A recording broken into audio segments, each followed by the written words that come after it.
In 465 BCE, a woman was dragged into the courtyard of the most magnificent palace on earth. What happened next was so brutal that even the hardened soldiers who witnessed it couldn't speak of it without trembling. Her crime? Saying no to the wrong man. But here's what makes this story truly horrifying. This wasn't an isolated incident. This was just one day in the Persian royal court, one crime in a decades-long pattern that turned the world's most beautiful palace into a chamber of psychological torture. And the man responsible, you know his name, you've seen his armies in movies, but you have no idea what he really was. History wants you to remember King Xerxes I of Persia as a warrior, as the man who led millions against Greece, as the builder of monuments that defied imagination. That's the story we tell ourselves because it's easier to digest. But what if I told you that behind those golden walls, a different war was being fought? One without swords or shields. One where the victims couldn't run, couldn't fight back, and couldn't even speak their truth without risking everything they loved. What if the greatest atrocity of Xerxes' reign had nothing to do with Greece? What if it was happening right under his own roof every single day to the people who should have been safest in his presence? Stay with me, because what you're about to learn will change everything you thought you knew about ancient Persia. And I promise you, by the end of this video, you'll understand why this story was buried for over 2,000 years. Let's start with a question that historians rarely ask. What does it actually do to a human being when everyone around them insists they're not human at all? October 486 BCE, the throne room of Persepolis. A 36-year-old man named Xerxes receives the crown of the largest empire the world has ever seen. His father, Darius the Great, is dead. And from this moment forward, Xerxes will never again experience a single genuine human interaction. Think about that for a second. Every person who approaches him must follow an elaborate ritual called proskynesis, falling face down on the ground, kissing the earth before him, not bowing, not kneeling, completely prostrating themselves as if before a deity. No one can turn their back to him, ever. To do so is death. No one can look directly into his eyes unless given explicit permission. No one can speak unless spoken to first. The Greek historian Herodotus recorded something chilling about Persian court protocol. If you had to approach the king with urgent news, you first had to stand outside the throne room for days, sometimes weeks, waiting for permission to enter. Even if the empire was burning, even if cities were falling, you waited, because disturbing the god king at the wrong moment could cost you your head.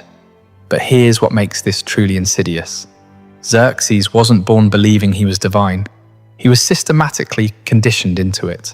His mother, Atossa, understood power better than anyone alive. She was the daughter of Cyrus the Great, the empire's founder. She'd watched her own family tear itself apart in succession wars. She'd seen brothers poison brothers, seen entire bloodlines erased overnight. And she knew the brutal truth. In the Persian court, family wasn't a source of love.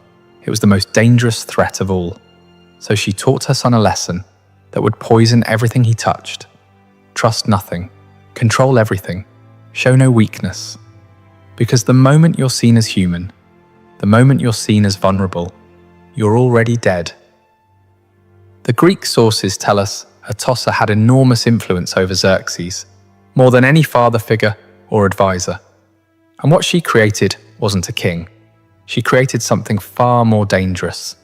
A man who genuinely believed that other human beings existed only as extensions of his will. Now let's talk about the place where this all unfolded, the royal household itself. Hollywood gets this spectacularly wrong. When we picture ancient Persian kings, we imagine some kind of eternal bachelor party, hundreds of wives, endless pleasure, a fantasy of absolute indulgence.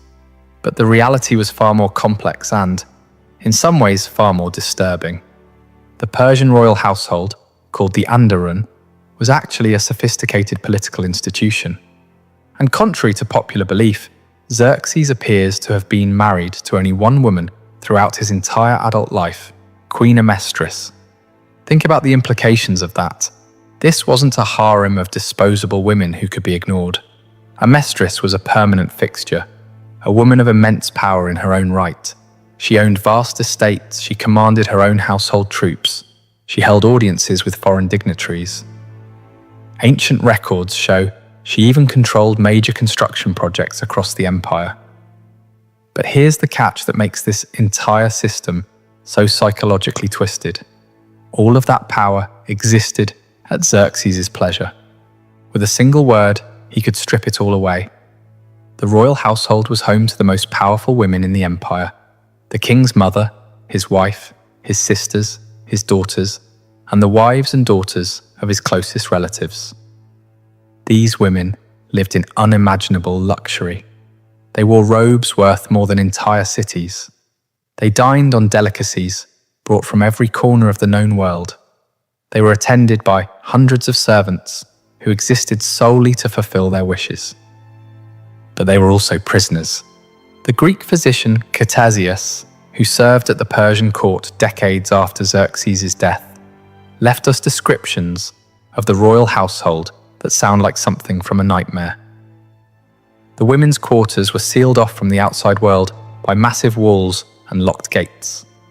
Male visitors were forbidden entirely, except for the king himself and a small number of eunuchs who'd been castrated specifically to serve in the underrun. The women could look out from high windows at the city below, but they couldn't leave. They could hear the sounds of life beyond the walls, but they couldn't participate in it. They had everything except the one thing that matters most: agency over their own existence. And here's what makes this even more horrifying. This wasn't seen as oppression. This was seen as honor, as protection, as the highest privilege a woman could achieve. The women themselves had been raised from birth to see this cage as a palace, to see their powerlessness as power, to see their isolation as intimacy with divinity itself. This is what makes systemic control so insidious. The victims internalize it. They defend it. They can't even imagine an alternative. For decades, this system functioned exactly as designed. The official Persian records, carved into stone monuments across the empire, speak only of order, prosperity, and divine harmony. Everything was perfect. Everything was controlled. And then something went catastrophically wrong. Here's where Herodotus enters the story. Writing about 30 years after Xerxes' death, he recorded an incident so disturbing that scholars have debated its authenticity for over 2 millennia. And I want to be clear with you, Herodotus was Greek, writing for a Greek audience who had every reason to hate Persia. His account could be propaganda, it could be exaggeration, it could even be complete fiction, but the details he provides are so specific, so psychologically precise, that they deserve our attention. According to Herodotus, sometime in the late 400s and 70s BCE, after the disastrous Greek campaign, after Xerxes had returned to Persia in humiliation, the king developed an obsession with the wife of his own brother, Mistress. This woman's name isn't even recorded. History didn't bother to preserve it. Let's call her what she was, a victim. She was married to one of the king's most powerful military commanders, a man who commanded armies and governed entire provinces. She was a mother. She was, by all accounts, living a relatively normal life within the constraints of royal culture. And Xerxes wanted her. Now this is where the story gets psychologically revealing, because Xerxes didn't just take what he wanted. Remember, he believed he was divine. He believed that everything and everyone existed for his pleasure.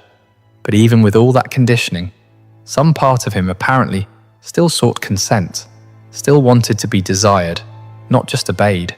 So he approached her, made advances, made promises, and she said no. Think about the courage that took. This was the most powerful man on earth, who had absolute legal authority to take anything he wanted, who had executed people for far less than refusing him. And she looked him in the eye and said no. For most men, that would have been the end of it. Even for most tyrants, there would have been consequences, but the matter would have ended there. But Xerxes wasn't most tyrants. His conditioning had taught him that his desires were cosmic imperatives. That resistance to his will was a form of disorder in the universe itself, something that needed to be corrected, so he didn't give up. He simply shifted his focus to her daughter. Artante was probably in her late teens or early 20s. She was Xerxes' own niece, and unlike her mother, she apparently didn't have the strength, or perhaps the awareness, to refuse. The affair began, and here's where it gets even more twisted. Xerxes, who'd been rejected by the mother, now had complete control over the daughter, and some part of him needed to prove that control, to demonstrate his power in a way that would hurt the woman who dared to refuse him. According to Herodotus, Xerxes promised Artante anything she wanted, anything in the empire, name it, and it was hers. And Artante, whether manipulated into it or genuinely desiring it, asked for a specific robe, a magnificent, one-of-a-kind garment that had been personally woven by Queen Amestris herself, incorporating gold thread and Persian royal purple. It was a symbol of the queen's status, unique in all the world. Xerxes gave it to her. Now let's pause and think about what this means. Xerxes wasn't stupid. He knew exactly what he was doing. He knew that giving his mistress his wife's personal garment was a deliberate, calculated insult. He knew it would provoke Amestris, and on some level he probably wanted it to, because this is what absolute power does to empathy. It doesn't just diminish it, it inverts it. The suffering of others becomes entertainment. Conflict becomes sport. Other people's pain becomes proof of your own supremacy. When Queen Amestris saw her robe on Artante, she understood immediately what had happened, and she planned her response with the cold precision of someone who'd spent her entire life navigating the brutal politics of the Persian court. But here's what makes this story transcend simple palace intrigue. Amestris didn't target Artante.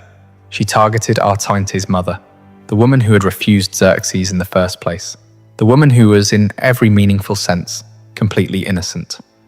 According to Herodotus, Amestris waited for the perfect moment, the king's birthday celebration, a massive feast where Persian custom dictated that the king had to grant any request made of him. It was a sacred obligation, witnessed by all the most powerful nobles of the empire, and in front of everyone, Amestris made her request. She wanted the wife of Mistress delivered to her as a gift. Xerxes understood immediately what this meant. He begged Amestris to choose something else, anything else. He offered her cities, wealth, armies, but Amestris was bound by the same code that bound him. The request had been made publicly, and it could not be refused. The woman was delivered to the queen's custody. What happened next is so brutal that Herodotus himself struggles with the description. Amestris had the woman mutilated in ways specifically designed to destroy everything that made her a person. Her breasts were cut off. Her nose, ears, lips, and tongue were removed. And then she was